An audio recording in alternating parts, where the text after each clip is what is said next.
But lots of you say I don't trust anybody on immigration. Natasha says we don't really have a choice about which party we trust over this issue.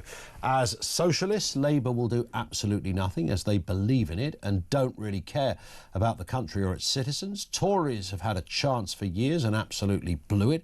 So we're left with reform. And while I don't agree with everything Farage says, I do think he is patriotic and will try and do something about immigration. So he's got an advantage and a disadvantage. He's got an advantage in that he hasn't got a backstory to show any kind of failure, whereas you could point to the Tories and go, well, look, there it is. There's the evidence. They blew it.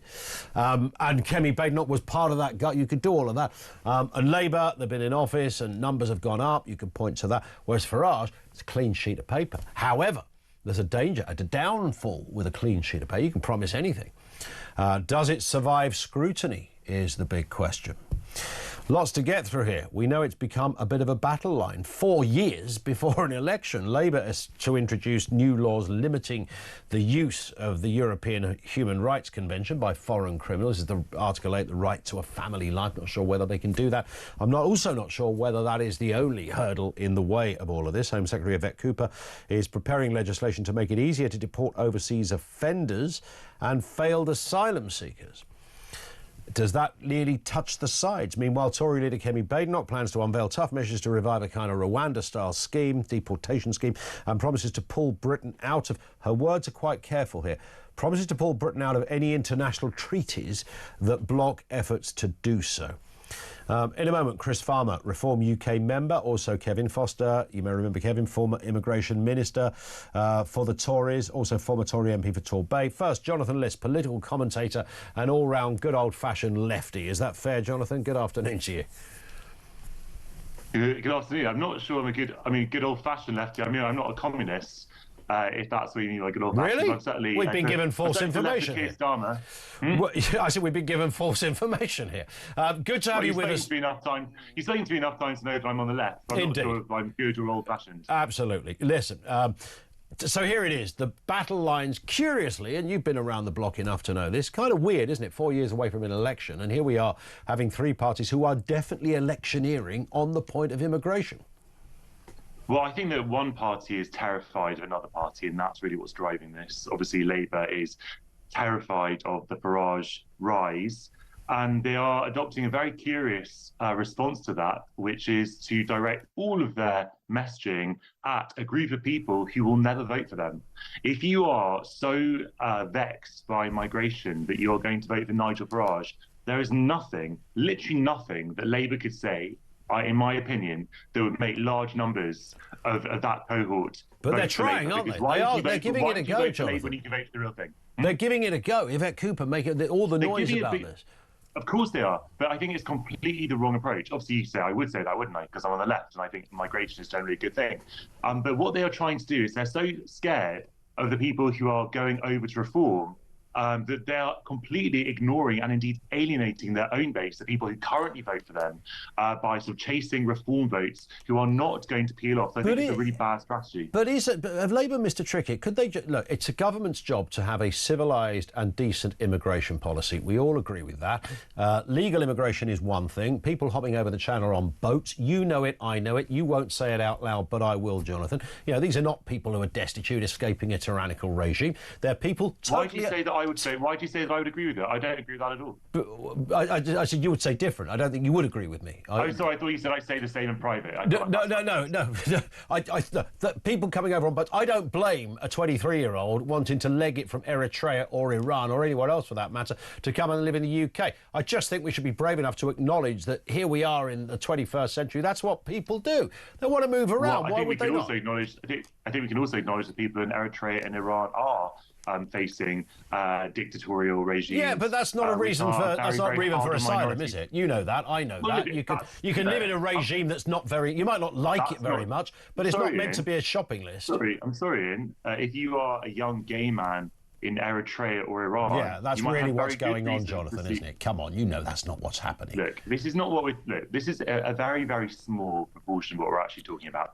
And when we have these discussions, we conflate regular and irregular migration. And a lot of the people that we talk about on the irregular, or as you say, illegal side, are not actually people who come on the boats at all. They're people who overstay visas that they That's also true. That's also legally. True. And so this is just a very, very complex constellation of 100%. issues, which is very, very easy to put under one big bag of migration. And it doesn't actually help us to solve the problem at all, because they are incredibly different. It's about credibility, though, isn't it? Of the same. But Jonathan, it's about credibility. It's about saying, even if you don't agree with Keir Starmer, or didn't vote for Keir Starmer, or support Yvette Cooper, what you want to think is, here's a policy. They've got a policy in place that makes sense. It's fair, it's decent, it's not abusive, but it's going to be robust. And that's not what we're getting. People point to the Tories and say they had every chance to sort this. They didn't sort it either. So there's only one option.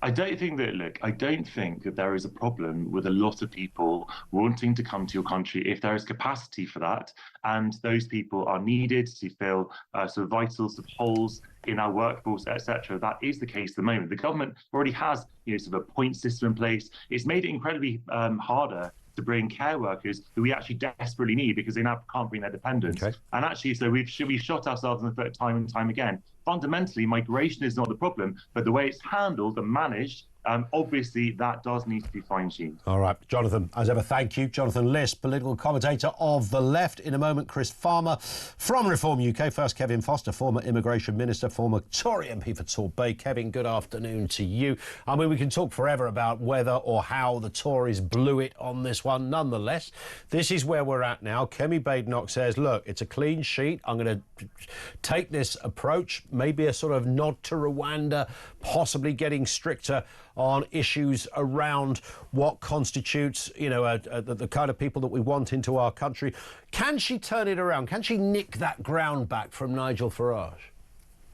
Yes, she can. I think where voters want to see is solid plans. Yes, an acknowledgement that there was an issue before the 4th of July last year, and there's no point pretending. Yet the numbers had come down in 2023. Then they went back up again in 2024. We've smashed the gangs coming in. What she's going to have to put out is a clear set of policies. Also, I think probably move much closer to what was actually Robert Jenrick's position last year around potential leaving of the ECHR to resolve this, because I think just tinkering around with Article 8 isn't going to make a fundamental difference, particularly given some of the judicial activism we've seen around it. And also have a wider, there's not just one magic bullet solution to any of this. And even when you look at what Reform put out recently, which started to move a little bit away from just talking about towing people back and stuff like that to saying about bilateral deals for returns and third country agreements, i.e. Rwanda. So that's what she's going to have to set out. I do actually disagree with John, who just had on. Actually, I think both Labour and Conservative could pull people back, because there are people who are generally on the left on a lot of other issues, but who do not like the idea of people breaking into the country. And that's who Keir Starmer will be targeting. Meanwhile, the Conservative Party is looking at how it rebuilds trust and rebuilds confidence that it's not just saying it will do something, it actually will. There is a sense that, understandably, though, and you will know this, Kevin, how many people who cross over to Reform because of policies like this not being put into action, or because of robust policies not being put into action, because of immigration, as many people see it, getting out of control. So they crossed over to Reform. How many are going to listen to Kemi tomorrow when she gives a speech and go, I made a mistake, I'm going back? Well, let's be honest, not that many people in the population are going to sit around listening to any politician give a detailed speech on a policy area, regardless of who that is. But what I think people will be looking for is, that when, say, someone like yourself, Ian's then questioning those who are now hold these spokespersons roles for the parties afterwards about, well, what does that mean? You say, for example, you're going to do X, how is then the follow-up question, which always needs to be asked. And too often, let's be honest, in this area, often it's the how that gets lost behind the slogans that are put up. So I think for me, it is going to be about clear on ECHR, clear on what you're going to do around domestic process, and what are you going to do with people who have come from a safe and democratic country, France, who France refuses to allow you to take back, who you can't realistically return to their home country, either through domestic policy reasons, or it's a regime that we can't realistically deal with. You know, which warlord in Afghanistan do you want to talk to about returns, for example?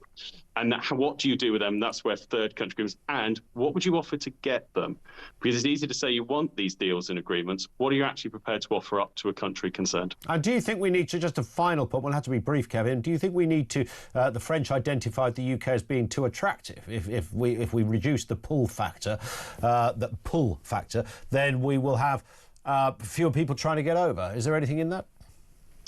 Well, sometimes it's fashionable for French politicians to blame things like, if we had ID cards, then when you went to a job, you'd have to prove your identity. We have to do that anyway. And people employing those on the black market aren't going to, you know, if they're not bothering to check that already, they're not going to check an ID card. So there are some areas where we could make changes around things like larger accommodation centres rather than hotels. But the core of this is actually getting people out of the country when you don't want them to be here. That's the absolute core of solving this problem. There it is, Kevin. Thank you. Kevin Foster, former Immigration Minister under the previous Tory government. And former MP for Torbay too. Chris Farmer is a Reform UK member. Speaking from that perspective, I mean, Chris, you've heard two voices there. You stand, as I said earlier, your party at an advantage here because you've got a clean sheet of paper. Nobody can say, look, you messed it up because you haven't had a go at this one yet. You do speak very, very powerful language on this issue. It's very seductive. It's very appealing. It means business. But is it? I mean, some wonder that, you know, speaking big words is all well and good. When you get in the big job, Nigel's got the keys to number 10. Can he really deliver on what people are looking for? Absolutely, he can deliver, because the problem is not really a technical problem. It's a political problem of will. This problem has been going on literally for decades because the political establishment really doesn't want to solve this problem, because the political establishment as a whole does not see Britain as a free, independent, sovereign nation. The Conservatives, the Labour Party, certainly didn't want Brexit, which was about establishing Britain as a free, independent, sovereign nation. The current establishment still doesn't. Keir Starmer absolutely does not like the idea of Britain being a free, independent, sovereign nation. As we know, he is trying to get us back under the auspices of the European Union. But a government of a country has two fundamental jobs to do. The first one is to secure our individual freedoms, and the second one is to secure our borders. And they've been failing dismally on both counts. They've been attacking our freedoms over the last couple of years, as everybody knows. And Keir Starmer is still pinning us down on our freedoms. He's reducing them every year. And now they are attacking our borders. Well, when I say attacking them, they're just opening them up, because they do not believe in closed borders. They absolutely believe in open borders, because they do not stand for the British people. They stand for the globalist elites. They do not believe Britain should be or is a free, independent, sovereign nation. Keir Starmer would like to hook us back into the European Union, and then beyond that, the World Health Organization, and beyond that, the World Economic Forum. We know that Keir Starmer prefers the World Economic Forum at Davos, because he told us so on TV. When he was asked, does he prefer Davos or Westminster, he said Davos without a moment's hesitation. So we can guarantee with 100% certainty that all of the rhetoric that we've been getting from Keir Starmer, from Rishi Sunak before him, from Boris Johnson before him, from Theresa May before him, and from David Cameron before her, all of them are globalists. Every single damn one of them. They absolutely... They would say, I mean, look, many people know exactly what you're talking about when you say globalist. Others would say, well, hang on, it's 21st century, you know, it's a fairly small planet. We're going to be clearly signed up to some global arrangements. It'd be a bit weird if we had none of those agreements. That's just the way the world's got to work these days. But yes, Labour would say, and the Tories would say, you know, you can do both. You can, you know, be part of, you know, some of those institutions, but still look after your own borders. And Kemi Badenoch is saying she'll look at any international agreement that stands in the way of an immigration policy. She'll look at surmounting that. You have to make a distinction between economics and politics. Of course, you have to get into economic unions with people in the sense of economic unions. Remember, the economic union used to be the EEC, used to be the European Economic Community, if you remember that years ago. Well, they changed it, didn't they? It's no longer an economic community. It is a European political union. So you guess this is a confusion that they purposefully put in front of the British people, because they keep saying every argument for the European Union is economic, and every argument for mass migration is economic. But we're not talking about economics. We're talking about the country's borders. It's a political question. And in order to solve a political question, you have to have the political means to do it. Yeah. The political means just are not there, because they do not believe in Britain as a free, independent, sovereign nation. That is the key stopper. So that is almost the pivotal point here. You can't ever have a seriously robust and meaningful immigration policy unless that is at the core of your political ideology. They have a political ideology which endorses globalism. All of them, all the current parties, the Greens, the Labour Party, Lib Dems and the Conservatives are all essentially the same, in the sense that they are globalists. They are signed up to the World Health Organization, the World Economic Forum, the European Union. They all believe in net zero. They all believe in open borders. They are identical things with different colored ties. That's it. That's the only difference. The only difference out there is Reform UK. We are the only party that believes in that Britain should be a free, independent nation state, capable of protecting its own freedoms, capable of protecting its own borders. We have something called a border force, which is meant to enforce the borders. Now it's been turned into a state-run taxi service to take illegal immigrants from France into Britain and put them in houses at public expense. All right, Chris, I have to stop there because we hit the clock. Very, very powerful stuff from Chris Farmer, Reform UK member. I mean, he's going to say that anyway, isn't he? He represents Reform UK. Who do you trust of the three? I mean, he said a lot there, but he rather makes the point that I was kind of hinting at, and I hint at this in terms of having a fairly intelligent debate about it. There's a lot of promises in what Reform are saying. To be fair, you can't accuse them of anything because they haven't done anything yet. But within those promises, there could be some pitfalls. Could they really deliver? Or is it the Tories? Could even Labour finally solve the problem? That would be amazing.